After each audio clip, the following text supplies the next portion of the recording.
Subscribe to our YouTube channel and don't forget to press the bell icon to get all the latest updates.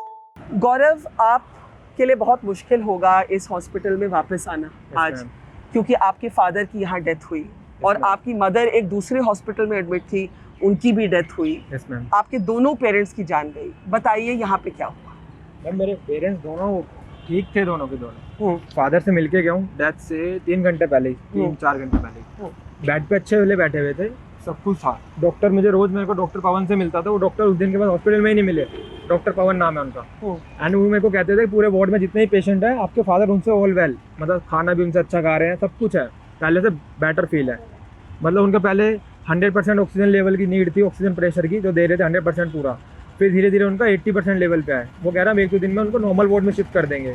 मेरी last time जो बात हुई है, last time से 1 दिन पहले ही बात हुई है, तो डेथ से 1 दिन थोड़ी देर पहले भी उन्होंने कहा कल आपके 1-2 दिन बाद आपके फादर नॉर्मल वार्ड में चले जाएंगे, शिफ्ट हो जाएंगे, फिर 1-2 दिन बाद आप घर ले जा सकते हो। ऐसे ही मेरे मॉम के साथ सेम उन्होंने बोला। अचानक से 1 दिन में ऐसा क्या हो गया, मैं डेली पूछता था कुछ नीड हो बता दीजिएगा। 4-4 बजे कॉल आता था मेडिसिन के लिए, सब चीज़ों के लिए। मैं पिक करके मैं कहता था उनसे मॉर्निंग में दे दीजिए, अभी नीड है। तो कहते थे कोई नहीं, मॉर्निंग में 11 बजे तक अवेलेबल करा दीजिएगा। मैं परचेज करके देता था इन्हें। रेमडेसिविर के इंजेक्शन जो मार्केट में कहीं पर नहीं है, इंडिया में नहीं है, क्योंकि जो ब्लैक वाले ले रहे हैं तो कहाँ से मिलेगा मैम। 4,000 रुपये का इंजेक्शन है, मैंने 50-50 हज़ार रुपये का एक इंजेक्शन लिया। वो 6 इंजेक्शन मैंने डॉक्टर को ला के दिया, राजीव गोयल को। उन डॉक्टर ने कहा मुझे कहीं से भी ला के दो, ये आपके हेडेक है। मैंने परचेज करके दिए। एक इंजेक्शन और था, वो भी ले लिया था। वो बाद में मैंने रिटर्न दे दिया, क्योंकि डॉक्टर का नाम नहीं पता। उन्होंने मुझे बोला नहीं इसकी नीड नहीं है, वो रेमडेसिविर से हो गया काम। सब कुछ करने के बाद मेरे फादर सब कुछ ठीक थे। अचानक ऐसा उस दिन क्या हुआ, जो मिलके भी गया हूँ मैं, वो मुझे कह भी देते लास्ट टाइम मुझे छुट्टी करा के घर ले चल बेटा, थोड़ा ठीक नहीं लग रहा। मैं उस रात के बारे में पूछूंगी, लेकिन मैं यहाँ आपको दिखाऊंगी कि कितने सिक्योरिटी गार्ड्स, आप देखिए कितने सिक्योरिटी गार्ड यहाँ पे एकदम से आ गए हैं देखने के लिए कि हम लोग क्या शूट कर रहे हैं। और आप पीछे भी देख सकते हैं। और यहाँ के जो फैमिलीज हैं वो यही सवाल उठाएंगे कि जिस दिन हॉस्पिटल की ज़रूरत थी, जिस दिन एक इंटरवेंशन की ज़रूरत थी, उस दिन तो नहीं आई। अब आप देख लीजिए 10-10 लोग यहाँ सिक्योरिटी की यहाँ खड़े हैं, कोशिश कर रहे हैं हमें रोकने की कि हम यहाँ क्यों शूट कर रहे हैं। लेकिन हम अपने सवाल ज़रूर उठाते रहेंगे। और हम यहाँ गौरव से बात कर रहे हैं, और गौरव के दोनों ही पेरेंट्स दे डाइड।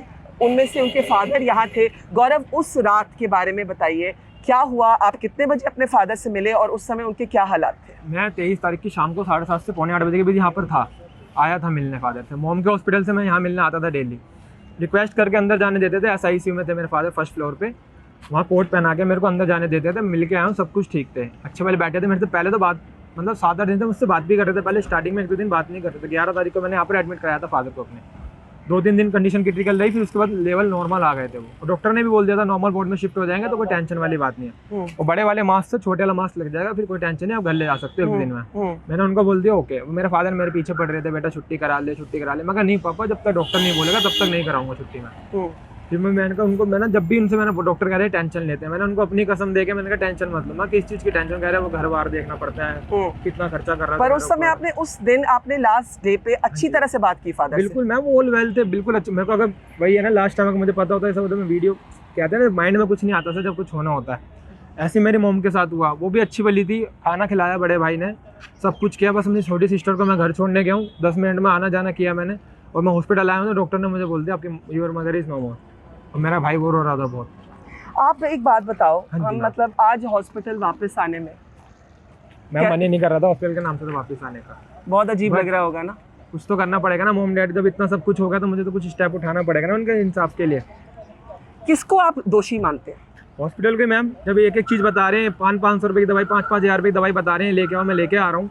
यहाँ मतलब किसी दुकान पे नहीं मिली, पूरा सारे हॉस्पिटल के बाहर मैंने रेमडेसिविर पता कर लिया। और मैं देख रही हूँ कि सामने अगर आप पीछे देखें तो केमिस्ट की लाइन लगी है, लेकिन दवाइयाँ नहीं मिली आपको। डॉक्टर राजीव गोयल ने मुझे कहा कल तक मुझे वो इंजेक्शन चाहिए 6 रेमडेसिविर के। यहाँ कहीं नहीं मिला। एम्स के बाहर, सफदरगंज के बाहर, जितने बड़े बड़े हॉस्पिटल थे सबके बाहर पता करवाया। चाचा ने, मैंने, भाई ने, हर जगह पता करवा लिया। हर किसी को व्हाट्सअप कर दिया इंजेक्शन चाहिए, urgent basis step, WhatsApp status लगा लिया, बट नहीं मिला। इधर के डॉक्टर ने एक नंबर दिया, 3rd फ्लोर के वो डॉक्टर थे, उन्होंने मेरे को एक नंबर दिया। मैंने उनसे रिक्वेस्ट कर दी, मैं कहा सर नहीं मिल रहे कहीं। कह रहे आप इनसे बात करो, वो डीलर थे। 50,000 रुपये की पर डोज दी उन्होंने मुझे। अच्छा, यस। तो एक बात बताओ, ये पैसे आप कहाँ से लाए? आपके father auto rickshaw, 2 auto rickshaw own करते थे, मदर होम मेकर थी। आप इतने पैसे कहाँ से बंदोबस्त कर पाए? थोड़े बहुत तो पापा की सेविंग थी, और बाकी एक पापा का ऑटो ना हमने उस पर रखवाया, गिरवी रखवाया। ऑटो गिरवी रखवाया, इन्होंने अपने फादर का ऑटो गिरवी रखवाया टू बी एबल टू पे दोज बिल्स।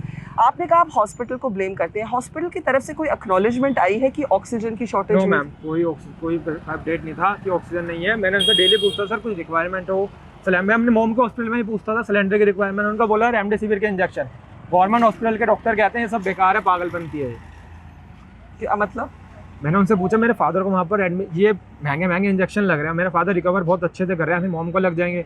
वो कह रहे हैं नहीं, आपकी मोम की कंडीशन बहुत अच्छी है पहले से, मोम का ऑक्सीजन लेवल ही पहले जो ज़्यादा चाहिए होता था वो भी नॉर्मल हो गया था। तो अचानक से ऐसा क्या हुआ सर? मेरी तो यही क्वेश्चन है कि एक दिन में ऐसा क्या हो गया सारे पेशेंट्स के साथ? मैं उन सबके पेशेंट्स देखता था, सब अच्छे वाले थे अंदर वार्ड में, और लास्ट दिन गया हूँ तो सबकी डेड बॉडी ही दिखी है मेरे को। आप इतने यंग हैं, आप कैसे कोप करेंगे? मैम मेरा मोम डैडी ने तो स्टैंड कर गए कि मैं 2 रोटी कमा के खा सकूँ और अपनी सिस्टर को भी देख सकूँ। छोटी बहन है? हाँ जी, 19 साल की है वो। और आप खुद? 23। आज आपके दिल में गुस्सा है कि दर्द ज़्यादा है? मैम गुस्सा तो उस दिन बहुत आ रहा था, पर सब जो हाथापाई का उससे कुछ नहीं होगा। क्या जिसके परिवार वाले जाते हैं उसको पता होता है। ज़्यादा उस दिन पुलिस इंस्पेक्टर आए थे बड़े, वो कह रहे ये सब करने से क्या होगा। तो भैया जी ने यही क्वेश्चन किया था, अगर आपकी फैमिली के साथ होता तो आप क्या करते हैं? तो वो चुप होकर साइड में चले गए। आपके लिए इंसाफ क्या होगा? मैम यही होगा ना, पूरा पता चले कि एक्चुअली हुआ क्या था उस नाइट। ऐसा एक दिन में क्या होगा? जो डेली हम 12-13 दिन से आ रहे हैं यहाँ पे, अच्छा वाले पेशेंट को देख के जा रहे हैं, दूसरे पेशेंट्स को भी देखते हैं, सब ठीक थे। अचानक से ऐसा क्या होता है कि 24 तारीख की हम सुबह आते हैं या 23 तारीख की रात को जब मैं मिलने गया हूँ तो जब सब ठीक है, वार्ड में सब दिख रहा है, अच्छा वाला है, तो उस सुबह क्या हुआ जो सबकी बॉडी दिखी है। आपने कितनी बॉडीज देखी? मैम ये बता रहे हैं 21, आई थिंक मेरे हिसाब से तो 40+ है बॉडी। जब मैं अपने फादर की बॉडी लेने गया था तो कितनी कोविड वाली बॉडी निकल रही थी वहाँ से। और आपने अपने दोनों ही पेरेंट्स को क्रिमेट किया? हाँ जी, एक ही दिन साथ में अग्नि दिए दोनों को। दिल टूट गया होगा? मैम बिल्कुल टूटेगा, बल्कि मैं ऐसा क्या बोले ना, जाहिल बेटा हूँ, मेरे आंखों से एक आंसू तक नहीं आया अपने मॉम डैड की बॉडी को वो करते हुए, दाग देते हुए। जाहिल बेटा क्यों कहते हैं अपने आप को? मैम बिल्कुल, जब उनके लिए कुछ कर ही नहीं पाया, एक को भी नहीं बचा पाया मैं, ना मॉम को बचा पाया ना डैड को बचा पाया, तो मैं क्या कर सकता हूँ लाइफ में? कुछ नहीं कर सकता। सब कुछ किया उनके लिए मैंने, जो डॉक्टर ने बोला वो सब लेके आया।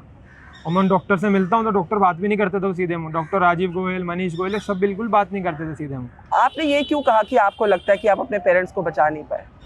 मैम सब कुछ तो मैंने किया, वो मुझे कहते थे घर ले चल, सब कुछ करते थे, वो कहते थे घर ले चल, ठीक हो गया, हम घर पे जो भी होगा घर पे ट्रीटमेंट करवा लियो। मैं कहा नहीं, यहाँ बेटर ट्रीटमेंट मिल रहा, मुझे पता होता, मैं कहीं थोड़ा सा भी हिंट मिल जाता मैं घर ले जाता उन्हें।